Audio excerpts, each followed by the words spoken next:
Buongiorno, siamo ad Anguillara, nella sede del Museo della Civiltà Contadina. Come vedete alle mie spalle c'è una rievocazione di una cucina degli anni 30, tutte cose originali e donate dalla gente del posto. In questi giorni stiamo ospitando il maestro Pietro Sarandrea con le sue opere. Prego maestro.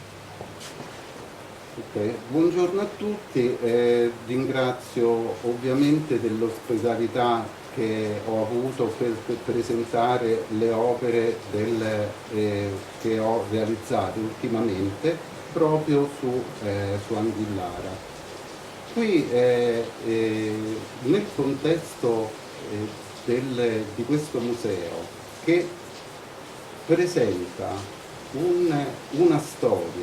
una storia che è anche, si può dire, centenaria, anche millenaria. Per me millenaria, lo sai perché? Perché fra 4 anni noi facciamo 1000 anni di storia. Le prime notizie storiche da Anguillara risalgono proprio al 1019 e in questo la invito proprio a fare qualcosa per i 1000 anni di Anguillara.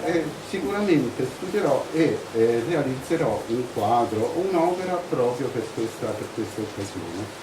E per me è un grande onore essere ospitato in una atmosfera che ha una storia, che ogni oggetto che è qui presente ha in sé diciamo una memoria che trasmette un pensiero, trasmette un determinato tipo di lavoro che è stato fatto negli anni. E io spero in futuro, come magari un po' tutti gli ambiziosi artisti, di essere ricordato anche da generazioni future per quello che ho realizzato in questo luogo di lavoro. Per l'occasione ho realizzato ultimamente delle foto che ho stampato su carta pregiata rosaspina tagliata a mano. Queste foto che ho fatto sul lago di Bracciano di Anguillara, le ho poi lavorate al computer. Ho fatto un po' un discorso di intervento che un po' per i puristi della foto non viene ben accettato. Ho ripreso dei quadri che avevo, uno del 2008, una tecnica mista tutela, e non ero mai contento di questo quadro perché mancava qualche cosa. Negli ultimi anni mi sono dedicato ad un tipo di pittura di action painting, di pittura d'azione, e quindi sono intervenuto sul quadro successivamente anche con delle botte di colore leggere che hanno in un certo senso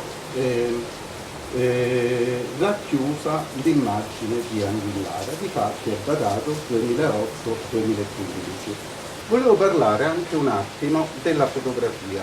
La fotografia è sempre stata considerata una sorta di elemento secondario dell'arte, perché non esistendo più il pennello e l'atto immediato creativo che l'artista dà sopra, prende la materia, prende il colore, la versa sulla tela o comincia a dipingere, questo atto è sempre stato considerato un atto esclusivamente artistico.